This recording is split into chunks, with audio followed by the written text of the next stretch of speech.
myself Sunita Gehlot with a new e-content topic for MA Final Paper 6. The topic is process of counseling यानी परामर्श की प्रक्रिया। इसके पहले हमने परामर्श की डेफिनेशंस और उसके जो इंट्रोडक्टरी पार्ट है उसके बारे में चर्चा की थी। आज हम इस टॉपिक में इस परामर्श की प्रक्रिया के बारे में डिटेल से पढ़ेंगे। तो स्टार्ट करते हैं। परामर्श की प्रक्रिया।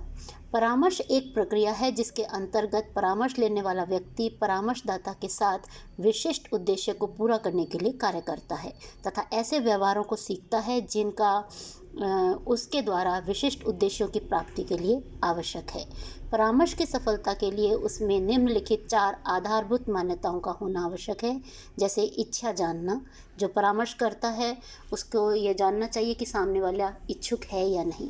परामर्शदाता का अनुभवी होना, उचित वातावरण एवं आवश्यकताओं की पूर्ति, ये 4 मान्यताएं होनी आवश्यक है।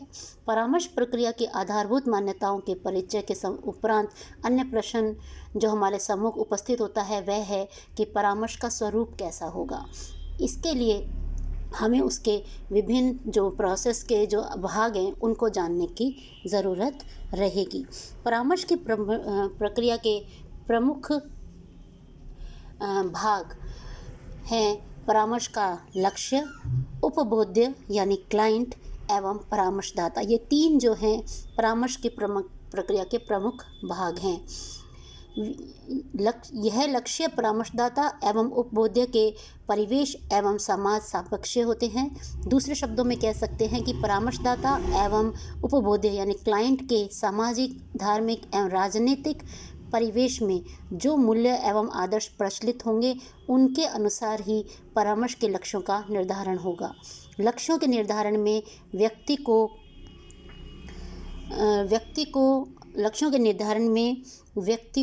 को आवश्यकताओं एवं रुचियों की उसके परिवेश के संदर्भ में देखना होता है।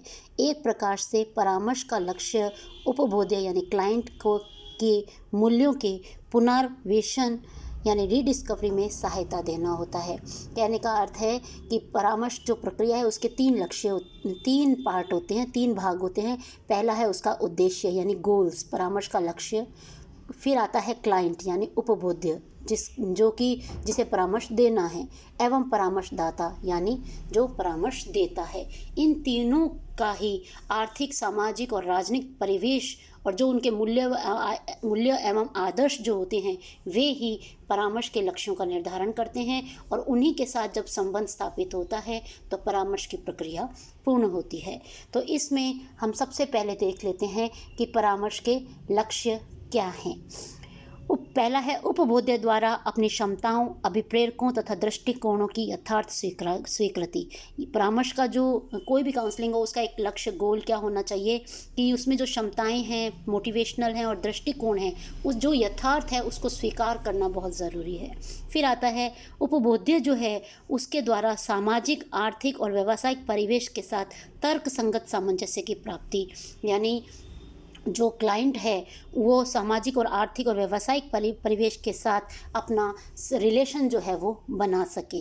व्यक्तिगत भिन्नताओं की समाज द्वारा स्वीकृति प्रत्येक क्षेत्र में निहितार्थ है और जब ये भिन्नताएं जो हैं उनको समाज द्वारा स्वीकृति प्राप्त हो जाए तो उनका आर्थिक और सामाजिक और व्यावसायिक स्तर पर उनका निहितार्थ यानी उनके अंदर समन्वय होना बहुत ज़रूरी है, उसको स्वीकार करना बहुत ज़रूरी है।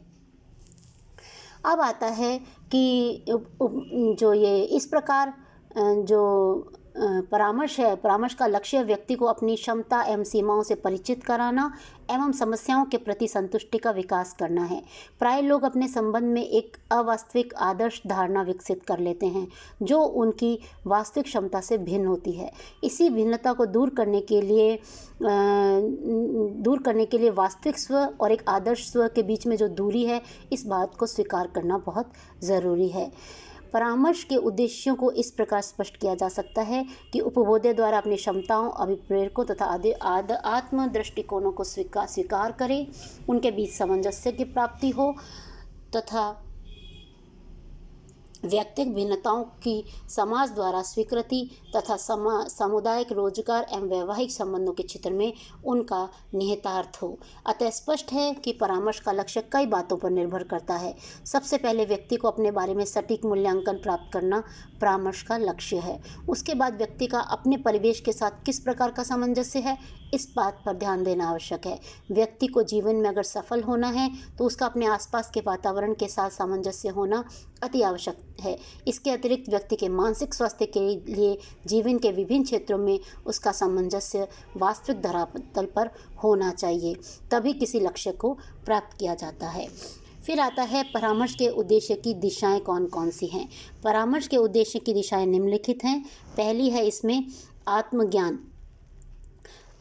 व्यक्ति को अपने मूल्यांकन में सहायता करना परामर्श का लक्ष्य है। अर्थात व्यक्ति को अपने विषय में जानने, अपनी शक्ति और संभावनाओं को पहचानने में परामर्श की आवश्यकता पड़ती है। परामर्श एक प्रकार से उस व्यक्ति के समान है जिसके आलोक में व्यक्ति को अपने भीतरी और बाहरी स्वरूप को पहचानने में सहायता मिलती है। मनुष्य आत्मज्ञान के लिए और उसके मूल्यांकन के लिए परामर्श की अनेक विधियों का सहारा लेता है, जैसे साक्षात्कार है। केंद्रित परामर्श के द्वारा व्यक्ति को अपने यथार्थ स्वरूप से परिचित होने में सहायता की जाती है। परामर्श के कार्य की सफलता इस बात से आंकी जाती है कहाँ तक वह उपभोग को उसके वास्तविक आत्मज्ञान से अवगत कराने में सहायक रहा है। यह उपभोग उसके वास्तविक आत्मज्ञान से अवगत सही रूप से ही करा सकता है। हमें परामर्श को एक सहायक प्रक्रिया के रूप में प्रयुक्त करना है, जिसका उद्देश्य व्यक्ति को बदलना नहीं है, वरन उसके उन स्रोतों के उपयोग में समर्थ बनाना है जो उसके पास इस समय जीवन का सामना करने के लिए मौजूद है। हम परामर्श से उस उपलब्धि की आशा करेंगे कि उपभोग अपनी ओर से कुछ रचनात्मक कार्य किया करे। इस प्रकार परामर्श की प्रक्रिया एक और व्यक्ति को आत्मज्ञान कराती है तो दूसरी ओर उसे अपनी सहायता स्वयं करने के योग्य बनाती है। अर्थात वह विभिन्न समस्याओं के प्रति अपनी अंतर्दृष्टि विकसित कर अपनी योग्यता और क्षमता के अनुरूप उसका समाधान खोजने में समर्थ है। दूसरी दिशा आती है आत्मस्वीकृति यानी सेल्फ एक्सेप्टेंस। परामर्श का दूसरा उद्देश्य व्यक्ति को आत्मस्वीकृति में सहायता देना है। व्यक्ति का जैसा व्यक्तित्व होता है उसी के अनुसार वह अपने आप को स्वीकार करता है।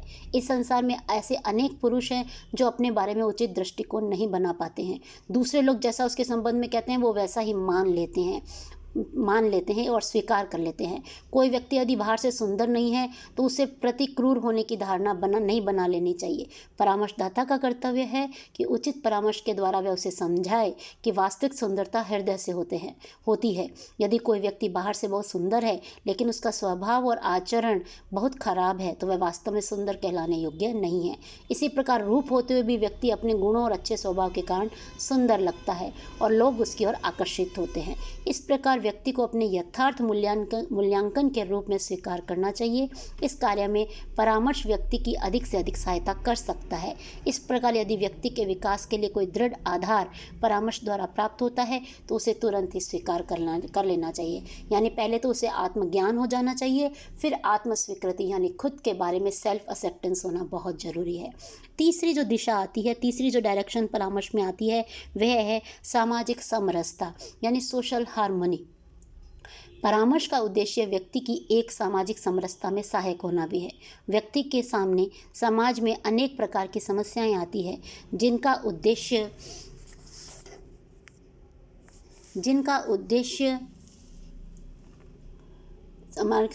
समायोजन करना व्यक्ति का परम कर्तव्य है। सामाजिक व्यवहार और सामाजिक जीवन को समझने तथा लोगों के व्यवहार के अनुसार कार्य करने में व्यक्ति को स्वार्थ छोड़ना पड़ता है। ऐसा करने के लिए व्यक्ति में सहनशीलता, उदारता और मित्रता स्थापित करने का गुण होना चाहिए। परामर्श के द्वारा व्यक्ति के संकीर्ण विचारों को निकाला जा सकता है। परामर्श उसे सामाजिक जीवन के साथ सहायता देता है। तो ये 3 दिशाएं थीं डायरेक्शंस ऑफ काउंसलिंग ऑब्जेक्टिव्स यानी परामर्श के उद्देश्य की दिशाएं। अब आता है कि व्यक्ति के लिए परामर्श का प्रयोजन क्या है, क्यों व्यक्ति को जो परामर्श है वो लेना चाहिए।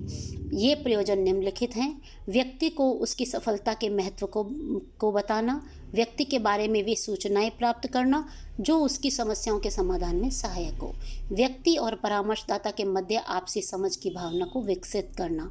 व्यक्ति को अपनी कठिनाइयों का हल करने की योजना बनाने में सहायता होना। व्यक्ति को अपनी रुचियों, योग्यताओं, झुकावों तथा अवसरों आदि को समझकर अपने को अधिक अच्छी तरह जानने में सहायता करना। व्यक्ति योग्यताओं तथा विशेष योग्यताओं तथा सही दृष्टिकोणों को प्रोत्साहित एवं विकसित करना। जीवन में प्रगति के लिए समुचित प्रयास करने की प्रेरणा देना। व्यावसायिक चयन की योजना बनाने में व्यक्ति की सहायता करना। तो ये कुछ प्रयोजन थे जो परामर्श वाले व्यक्ति के लिए ज़रूरी रहते हैं, ज़रूरी होते हैं। अब आता है कि उपबोध्य उपबोधक संबंध, यानी क्लाइंट और परामर्श, उपबोधक यानी परामर्शदाता, उन दोनों के बीच के संबंध के बारे में हम जान लेते हैं। परामर्श की प्रक्रिया के 3 प्रमुख अंग हैं, लक्ष्य एवं प्रयोजन, जो कि हम पढ़ चुके हैं। लक्ष्य के बारे में हमने जाना और प्रयोजन क्या होने चाहिए अभी हमने उनको देखा। अब आता है उपबोध्य तथा परामर्शदाता। ये 3 जो है प्रमुख अंग हैं किसी भी परामर्श प्रक्रिया के। परामर्श के लक्ष्यों की प्राप्ति उपबोध्य एवं परामर्शदाता के संबंधों के स्वरूप पर निर्भर करती है, यानी जो क्लाइंट है और जो काउंसलर है, जो काउंसलिंग लेने आया है और जो काउंसलिंग दे रहा है, उन दोनों के बीच में रिलेशंस कैसा है, तो उनमें किस तरह की भावना होना चाहिए। आदर की भावना, विचारों का आदान प्रदान, मनोभावों की समझ, उपयुक्त प्रश्नों का निर्माण, तकनीकों का विकास आदि जो है संबंध के बारे में कहा गया है। परामर्श में चूंकि आपसी संपर्क प्रधान साधन होता है, क्योंकि इसमें व्यक्ति एक दूसरे से संपर्क करता है, आमने सामने बैठता है और बातचीत करता है, अतः उस संपर्क की सार्थकता के लिए उपबोध्य यानी क्लाइंट एवं परामर्शदाता यानी काउंसलर दोनों को एक दूसरे को समझना चाहिए तथा एक दूसरे के प्रति आदर की भावना रखनी चाहिए। यदि दोनों के संबंध अपेक्षित आधारों पर विकसित नहीं हो पाते हैं तो परामर्श की प्रक्रिया ठीक प्रकार से नहीं चल सकती। परामर्श में विचारों का आदान प्रदान होना अति आवश्यक है। यदि विचारों के संप्रेषण में बाधा आती है तथा परामर्श का लक्ष्य पूरा नहीं हो सकता। कई बार क्लाइंट जो होता है उपभोक्ता अपने मन की भावना मुखाकृति द्वारा अथवा संकेतों से व्यक्त करता है। ऐसी स्थिति में परामर्शदाता में इतनी योग्यता होनी चाहिए कि वह उपभोक्ता यानी क्लाइंट के मनोभावों को समझ सके, यानी मनोभावों की समझ भी उसे होनी चाहिए। विचार संप्रेषण के साधन केवल शब्द नहीं है, अपितु मानवीय चेहरे की भाव भंगिमाएं एवं आंगिक संकेत भी अपना प्रभाव रखते हैं और कई मनोभावों को शब्दों की अपेक्षा अधिक सफलता से व्यक्त करते हैं। परामर्शदाता में यह निपुणता होनी चाहिए कि वह क्लाइंट की, उपभोक्ता की समस्याओं से संबंध बातों को जानने के लिए उपयुक्त प्रश्नों का निर्माण कर सके, जिससे उसे उचित सूचना सही रूप में और बिना किसी अनावश्यक घुमाव फिराव के प्राप्त हो सके। क्योंकि जब तक उसे पूर्ण रूप से आंकड़े और सूचनाएं नहीं प्राप्त होंगी क्लाइंट के बारे में तो वह उसे उचित परामर्श नहीं दे पाएगा। उचित उपबोध्य परामर्शदाता संबंधों के विकास के लिए कुछ तकनीकों का विकास किया गया है। सामान्यतः ये तकनीकें मानवीय संबंधों के विकास की तकनीकों पर ही आधारित है।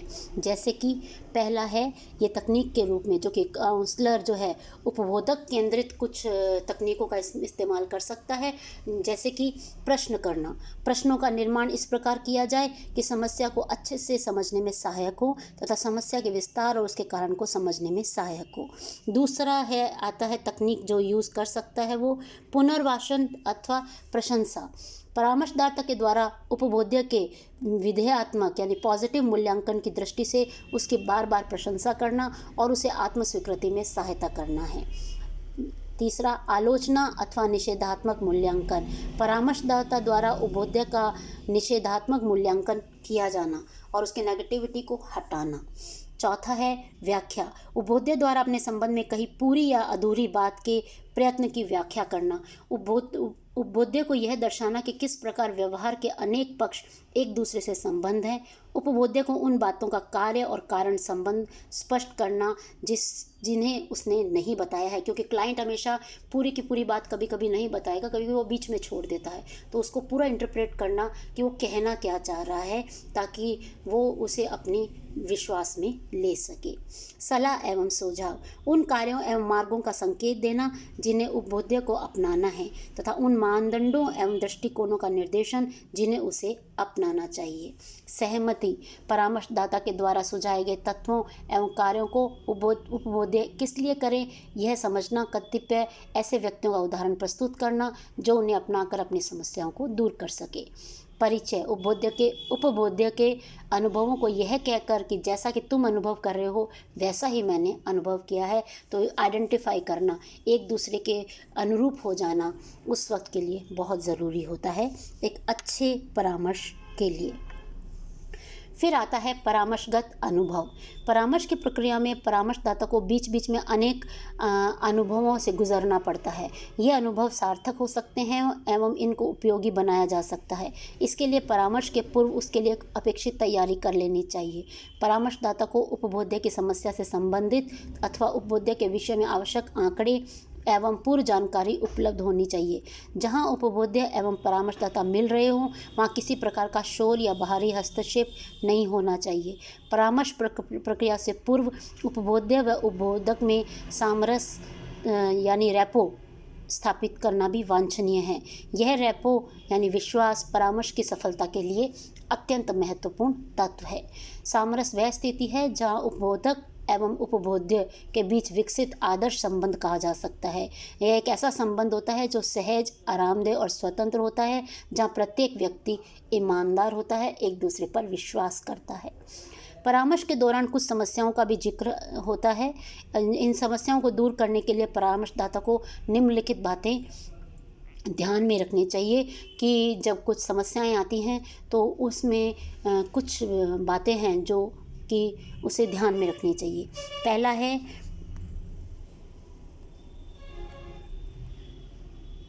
पहला है इसमें जैसे प्रतिमा निर्माण। परामर्शगत अनुभव में जो आता है इस तरह की बातों का ध्यान रखना चाहिए कि उपबोध्य परामर्शदाता की एक प्रतिमा अपने मन में निर्मित कर लेता है पहले से ही। परामर्श के दौरान उपबोध्य अपनी इस निर्मित प्रतिमा से परामर्शदाता की परख करता है और देखता है कि परामर्शदाता उसके द्वारा निर्मित प्रतिमा से साम्य रखता है या वैषम्य। उपबोध्य की निर्मित प्रतिमा अच्छी भी हो सकती है और बुरी भी, तो कोशिश यही रहनी चाहिए कि वह प्रतिमा से साम्य रखे और उसके अनुरूप ही वो उसके कार्य करे।